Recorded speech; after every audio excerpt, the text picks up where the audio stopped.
Wacana pemberian cuti ayah direspon positif dan benarkah pemerintah segera memberikan cuti ayah kepada ASN yang istrinya melahirkan? Lantas bagaimana nasib rancangan-rancangan undang-undang kesejahteraan ibu dan anak di DPR atau RUU KIA ya? Kita akan membahasnya bersama Komisioner Komnas Perempuan Alimatul Kiptiah. Selamat pagi Bu Alim. Selamat pagi Bu Naila. Dan juga Wakil Ketua Komisi 8 DPR RI ke Aceh Hazan Syadzili. Kang Aceh, selamat pagi. Selamat pagi, Assalamualaikum Mbak Naila. Waalaikumsalam. Terima kasih Bu Alim dan Kang Aceh sudah bergabung di Selamat Pagi Indonesia. Saya ingin ke Kang Aceh terlebih dahulu, sudah sejauh mana progres RPP wacana cuti ayah ini sih? Ya, kami di Komisi 8 sesungguhnya saat ini sedang menuntaskan rancangan Undang-Undang Kesejahteraan Ibu dan Anak ya. Dan sebetulnya secara substansi materi pembahasan ini sudah clear, sudah selesai. Hanya justru di tingkat pemerintahnya yang masih belum ketemu soal definisi anak sendiri gitu ya. Maksudnya kan di dalam RUU Kesejahteraan Ibu dan Anak justru kita tegaskan di dalam RUU tersebut adalah kesejahteraan ibu dan anak dalam fase 1000 hari kelahiran. Jadi memang kita tegaskan di dalam rancangan Undang-Undang Kesejahteraan Ibu dan Anak ini, ruang lingkup anak ini yang dimaksud adalah pada saat 1000 hari kelahiran. Ya. Untuk kenapa kita tegaskan 1000 hari kelahiran? Karena memang pada fase ini adalah fase yang sangat menentukan bagi tumbuh kembang anak.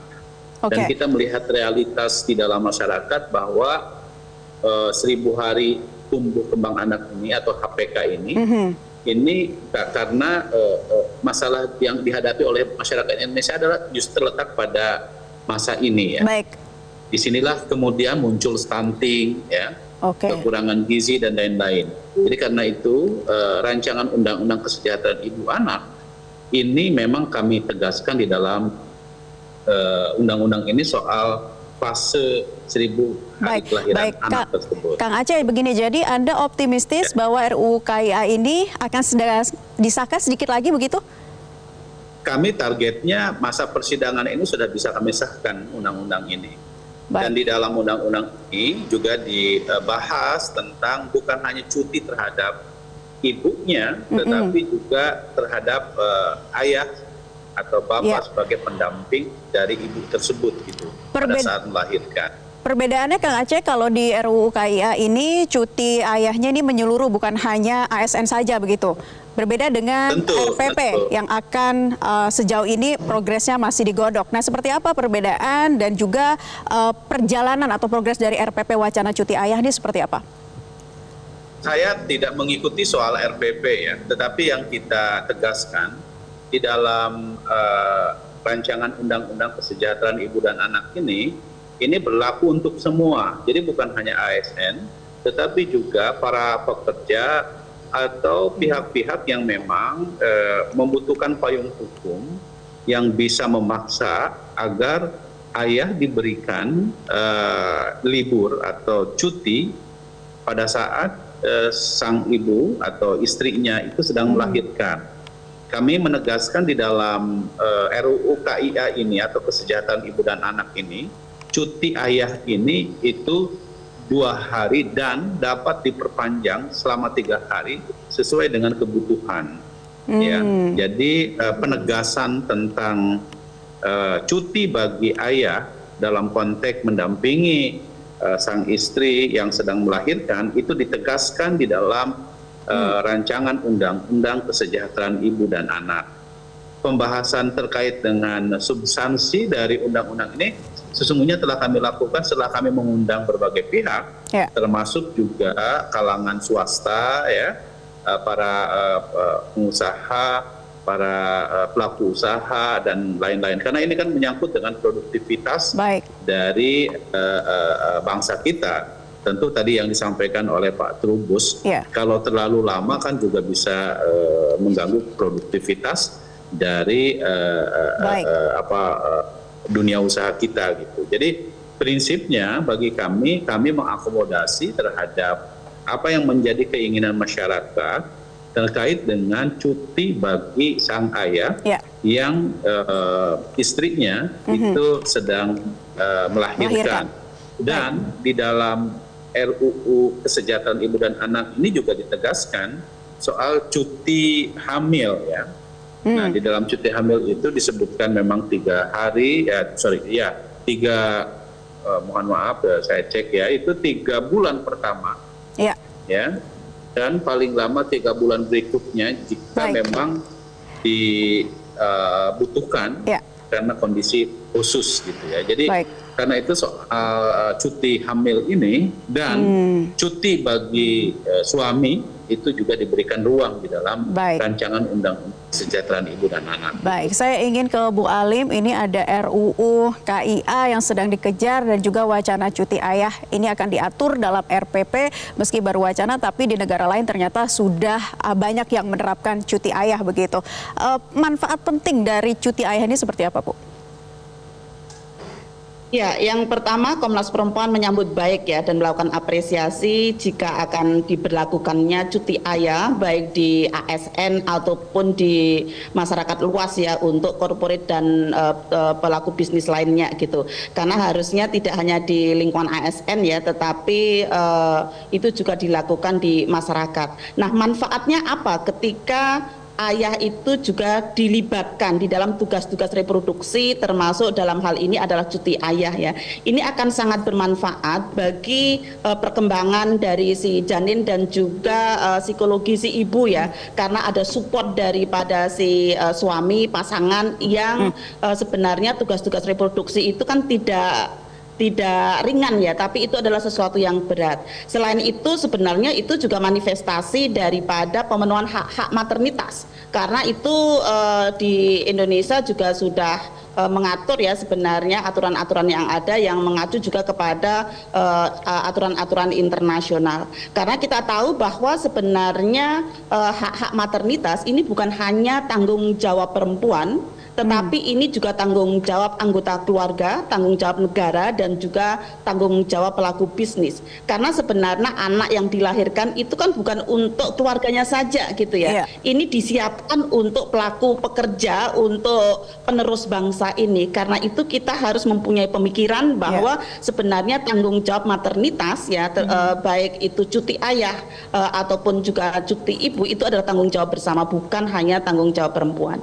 Baik, jadi Bu Alim ini ternyata sangat penting ya begitu, bahkan sudah banyak penelitiannya soal ini, peran ayah di keluarga untuk mendukung kesehatan mental ibu dan juga tumbuh kembang di pasca melahirkan seperti itu di masa-masa awal. Nah, tapi kalau menurut Bu Alim begitu ya dari Komnas Perempuan, idealnya sebetulnya diberikan berapa hari sih untuk diterapkan di Indonesia? Ya, kalau idealnya kan 40 hari untuk kehamilan, 7 hari untuk keguguran ya. Itu idealnya. Walaupun memang ini akan meresikokan terkait dengan tadi ya yang sudah disampaikan oleh masyarakat tadi, karena ini membutuhkan alokasi anggaran yang tidak sedikit gitu. Karena itu kita mungkin juga perlu berpikir untuk bertahap, ataupun misalnya ketika cuti 40 hari itu tidak 100% penggajian misalnya ya, tetapi 75% atau bagaimana gitu. Sehingga ini juga akan menjadikan tetap produktif ya dan tidak berpengaruh terhadap produktivitas daripada negara ataupun juga pelaku bisnis gitu. Ya, baik. Kalau menurut Kang Aceh pembahasannya ini sudah seperti apa? Apakah sudah menyangkut waktu yang ideal untuk diterapkan, seperti jumlah harinya dan lain sebagainya? Ya, memang kami menyadari betul bahwa tugas untuk menciptakan atau mewujudkan generasi anak yang memiliki tumbuh kembang yang baik gitu ya, itu bukan hanya tugas seorang ibu, tetapi juga tugas dari keluarga secara keseluruhan dan juga tanggung jawab pemerintah dan juga berbagai pihak. Nah, kami menyadari bahwa ibu atau sang istri tidak bisa hanya sendiri, harus mendapatkan dukungan, apalagi bahwa dalam konteks melahirkan ini kan tanggung jawabnya nggak hanya terhadap seorang istri, perlu didampingi oleh suami yang memberikan support, dorongan, dan lain-lain. Dan hal tersebut tentu diberikan salah satunya adalah cuti ya bagi ibu hamil, bagi sang ayah tersebut gitu, supaya dia diberikan kebebasan untuk bisa mendampingi istrinya yang sedang melahirkan. Nah, soal waktu memang kami menegaskan sementara ini dalam rancangan undang-undang kesejahteraan ibu dan anak ini adalah 2 hari dan kemudian bisa ditambah 3 hari jika memang membutuhkan kondisi pendampingan akibat dari sang istri, misalnya memang perlu mendapatkan pendampingan berdasarkan atas keterangan dari medis gitu ya, medis terhadap tentu istrinya. Nah, kenapa kami tetap memberikan ruang yang agak lama kepada cuti suami ini, karena tentu kan kita tahu bahwa kondisi kesehatan ibu yang melahirkan itu tidak sama. Ya, ada yang misalnya 2 hari cukup untuk bisa di persalinan, tetapi ada juga misalnya perlu pemulihan yang agak cukup lama disebabkan karena proses yang harus ada penanganan medis, maka itu bisa diperpanjang selama 3 hari. Jadi hal-hal lain juga ini perlu dikaji ya Kang ya, sesuai dengan kebutuhan yang dihadapi dan juga persoalannya masing-masing. Nah, apakah yang menyebabkan RUU KIA ini mandek selama ini karena banyak kalangan pengusaha yang menolak soal cuti ayah ini, Kang Aceh?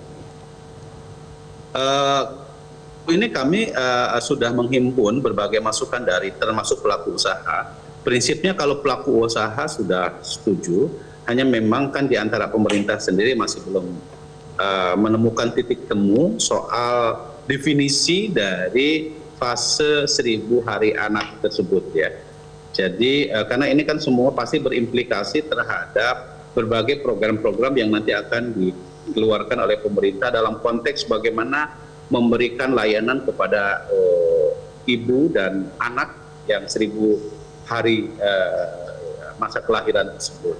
Tapi kami akan segera untuk bisa menyelesaikan rancangan undang-undang kesejahteraan ibu dan anak ini, karena ini menurut saya adalah salah satu di antara ikhtiar kita untuk memastikan agar kita dapat melahirkan generasi emas ya, karena masa yang paling menentukan bagi unggulnya bibit unggul bangsa kita ini justru pada 1000 hari ini gitu ya. Sementara kan kalau pada usia-usia yang lain, pada anak kita sudah punya undang-undang perlindungan anak, justru yang belum mendapatkan perhatian serius adalah pada fase 1000 hari kelahiran anak. Ini tentu perlu perhatian yang serius ya Kang Aceh. Kita tanya lagi kepada Bu Alim. Berkaca dari kasus-kasus yang terjadi terakhir ini, ada pilot begitu ya yang tertidur atau yang mengantuk begitu karena katanya harus menjaga anak yang masih bayi.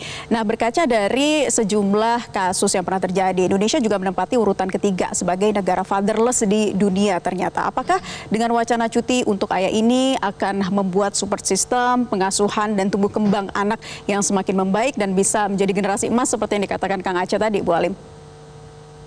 Ya, saya meyakini ya keterlibatan daripada ayah di dalam pengasuhan itu akan membuat tumbuh kembang anak semakin baik dan juga tumbuh kembang psikologi istri ya, perkembangan karirnya itu juga akan baik. Dan saya yakin kepada ayah juga ya, sehingga tidak akan terjadi karena nggak dapat cuti, tetapi dia sudah mempunyai kemauan untuk ikut terlibat pada urusan pengasuhan itu, sehingga tertidur di tempat tidur kayak tadi si pilot itu ya, sehingga itu tidak akan terjadi kalau itu sudah diatur. Namun demikian ada beberapa catatan yang penting ya ketika misalnya pembahasan RUU KIA, karena ini persoalannya tidak hanya cuti ayah ya, tapi juga cuti ibu yang diwacanakan 6 bulan misalnya gitu ya. Nah, ini juga penting agar tidak menjadikan ini pengembalian perempuan untuk ke domestik dan juga penghambatan karir perempuan untuk tidak diterima bekerja karena perusahaan itu harus menanggung cuti yang lama gitu ya.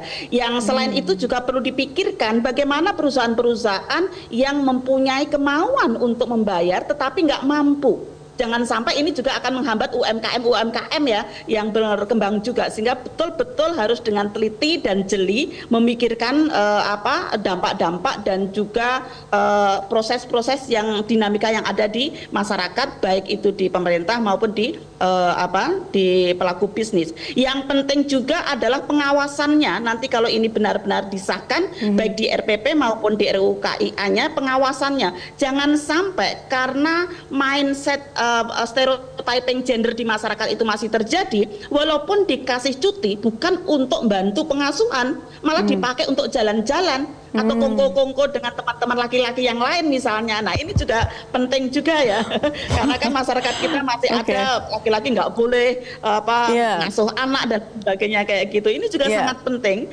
pengawasan dan perubahan mindset yang ada di masyarakat, bahwa cuti ini benar-benar untuk dimaksudkan meringankan tugas-tugas reproduksi perempuan dan tanggung jawab bersama maternitas antara perempuan dan anggota keluarga lainnya, termasuk si ayah ataupun pendamping. Baik, ini tentu menjadi catatan dan juga tanggung jawab bersama dari pihak-pihak terkait juga, termasuk dari DPR ya Bu ya, untuk kemudian menuntaskan RUU KIA ini yang katanya akan sebentar lagi, dan RPP cuti ayah semoga juga akan segera, dan ini sudah disambut baik juga oleh masyarakat. Terima kasih Komnas Perempuan Alimatul Kiptiah dan juga Wakil Ketua Komisi 8 DPR RI Aceh Hasan Syadzili sudah bergabung di kesempatan Selamat Pagi Indonesia. Jelajahi cara baru mendapatkan informasi. Download Metro TV Extend sekarang.